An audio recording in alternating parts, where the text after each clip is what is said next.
The Odyssey feels like it's made by a giant, maybe a team of cyclopses. Not always. Yeah. What is it about Christopher Nolan films that you think sort of requires a retrospective in order to appreciate his artistry rather than, you know, perceiving it through like one film at a time?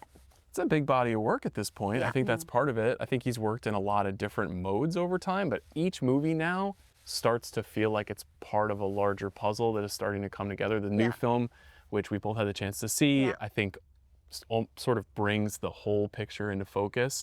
So looking back at the way that he's chosen to tell stories, the way that he uses time, the way that he uses scale, I think necessitates individual evaluation, but like a much more cohesive package.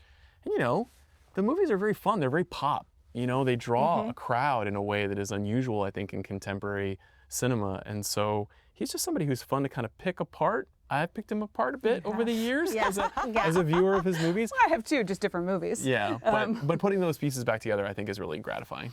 Well, let me have my big picture moment because I have also seen the film. Yes. So the film is, you know, to get the Trojan horse out of the room, The Odyssey. Can we do a 90-second, you know? Are we allowed? Is embargo lifted? I don't want to get in trouble. Listen, Sir Christopher means business. We're fine. Okay, good. We're not getting in. I just, you know, he doesn't have a phone, but he pays attention to details, which I respect. Yes. I think we're both very pro. And for me, it was kind of best case Nolan in that you're just seeing it's so big and there's so much. We've only seen it once now. We're going to get to see it again next week.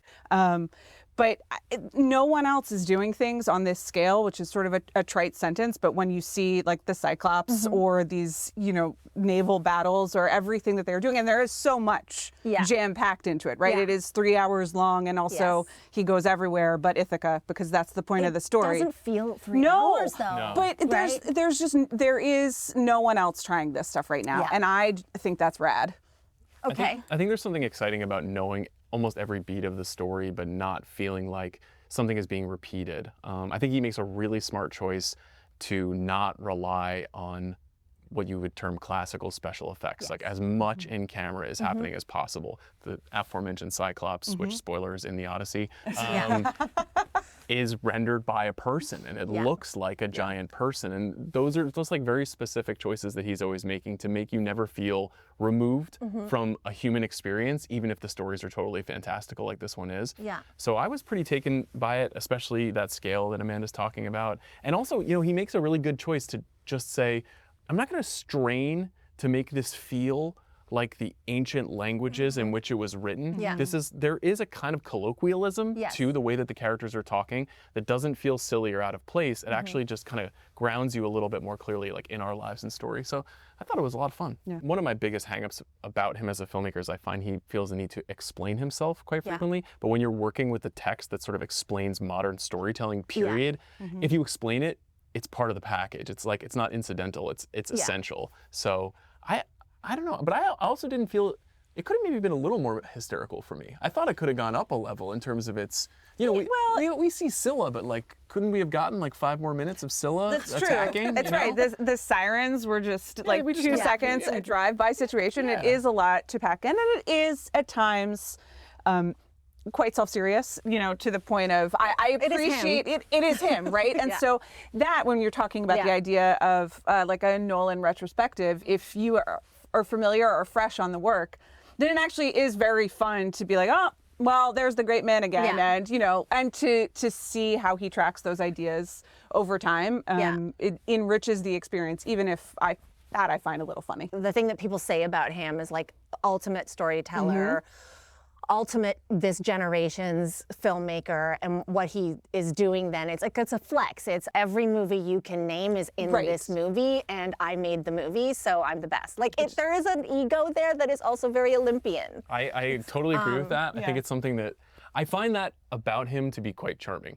I think that every generation does need a person who insists upon himself. He really does feel the need to be a titanic figure in the space. And he's Zeusing. Yes, and like, honestly, I'd rather that than the superhero industrial complex. You know, he participated in that and elevated it in some ways, but I think gravitating away from that towards, honestly, films like Dunkirk, Tenet, Oppenheimer and now this film into moving into much more classical cinema, whether it be like high-level science fiction or biography or Greek, mythology.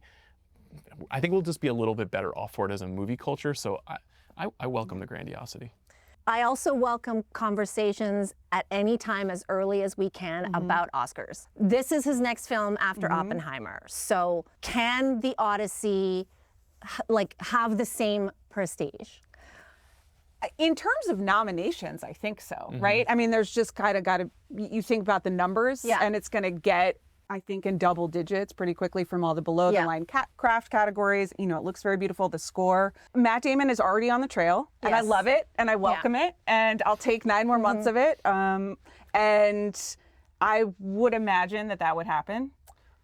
Matt Damon has never won an Academy Award for acting. And so I think there's actually a legitimate campaign here to be run to say, look at his body of work, look at all the movies he's been in that you love, and also look at how charming he is as a person on that trail. Exactly. So and he's ready to do the work. And so, but then you go on down and Hathaway. She's fantastic in this film. So good. She is. To me, she is the film. So I think it will rake up many nominations. They will be very present. Whether it wins, it's just way too early to tell. It's very unusual for a filmmaker to double up like that, to go back to back and win major prizes. Coppola did it with Godfather 1 and 2, but there's not a ton of precedent for someone, we've seen like Hanks win in an acting category in consecutive years, but the idea of the whole body getting excited about Nolan all over again and raining 8 Oscars on him, it seems unlikely. Yet, I'm not sure if there's going to be a movie this big that is pulling in 14 noms the way we expect it to otherwise. So we'll see.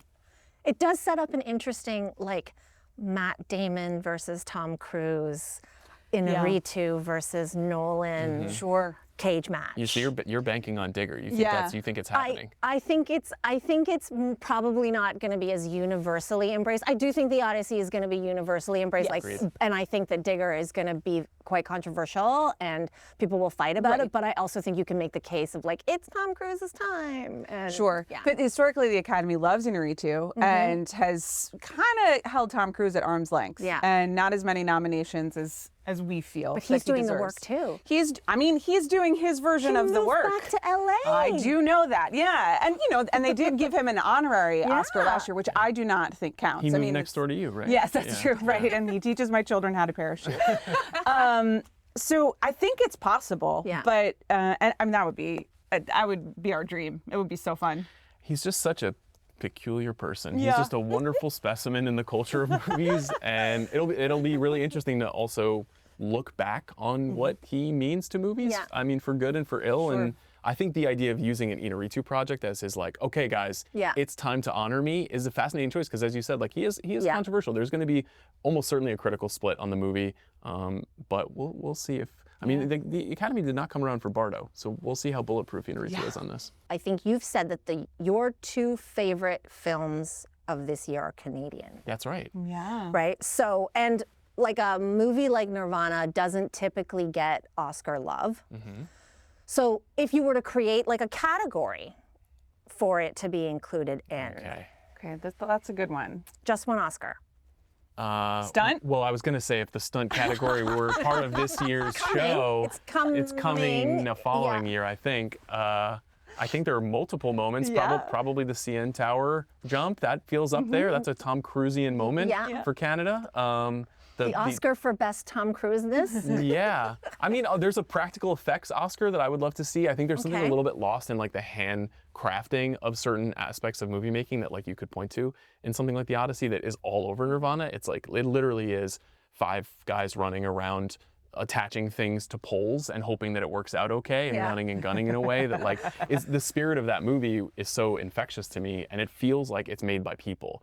And there's not really a category that has that bullseye, but there probably should be. We honor costumes and production design and all these particular textural components of movies, but not the actual act of making a moment in a movie the way that we should. So maybe that's what we need. I liked what you just said there. It feels like it was made by people. It was. Does The Odyssey? Not always. The Odyssey feels like it's made by a giant maybe a team of cyclopses. Not always. Yeah. I will say Ithaca feels like it was made by people. Like when we finally get to Ithaca, it feels very grounded in human. In the ocean, there's a lot of, Sure. And it's also, I think some of that at least is real, and real castles and places that they filmed, which is, so rare for movies these days. So just it being in a semi-real world, I appreciate it. But it's no Nirvana, no Toronto. Thank you. That's what we want to hear. You ask filmmakers, what is the best thing you've seen lately? So what is the best thing you've seen lately?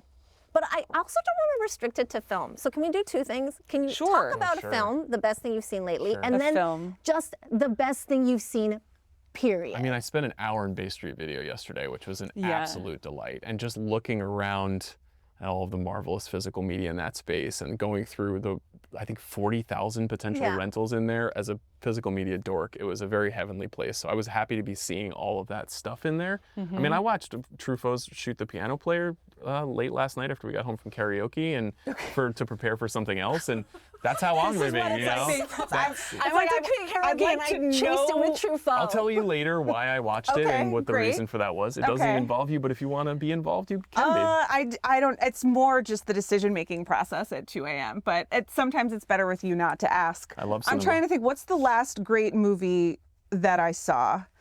I think it's probably The Invite, the new Olivia Wilde movie, which we both really loved. And then the last great thing I saw here in Toronto, well, my version of this is that I went to a store called VSP Consignment and I saw some beautiful clothes, not all of which I could purchase, but it was, and as a part of that, the Ossington, is that the correct neighborhood? Ossington, yeah. So, which I thought was a very lovely neighborhood. So the best thing I saw was Toronto. Did you buy anything though? I did, yeah. But we can talk about that off camera. I'm sure you know that in Toronto, in Canada, you have a huge, enthusiastic, nerdy, in the best way, fan base. So Please be nice about the fan base. No, nerdy in the best way fan base. So tell me about what it was like encountering your Canadian fan base. Well, I have never been to Canada before, so they were lovely. They were welcoming. They seemed to know that and put their best foot forward. It's great to be here. I mean, Tiffin is an amazing institution that we have never gotten to visit, but read a lot about. And so to be here, to see so many people who are excited about movies and I guess excited about the show, but mostly movies, has been incredibly fun. No, for them, you are their celebrities. So why did it take Christopher Nolan to bring you to Toronto? I don't know. I don't know if it was Chris. I mean, that's a nice, convenient timing that there's a huge movie coming and that we do regularly cover huge movies like that. But I think we had been wanting to come to Canada for a while, and this was a great opportunity to do it, and kind of smack dab in the middle of proper movie season in the summer. That feels nice too. Yeah. And the national reputation precedes yourself, right? It's a very polite community of film fans. So everybody was very kind to us, so we decided to come. What does that look like? Like, you encounter as a function of your jobs and your passions, cinephiles. So what is the Canadian defining characteristic of the Canadian cinephile through a big picture lens? Well, I would say that everyone was on their best behavior at the beginning of the show last night. That tracks. We are used to a raucous environment. We encourage it. That's the spirit of the show, yelling at each other. Yeah. And at the beginning of the show, everyone was being very Canadian and polite. But by the end, opinions were being heard and shouted out, which I was proud of. The gloves come off, as we say. Yeah. Thank you so much. It was great. Meeting you. So great meeting you. Thank you. Yeah.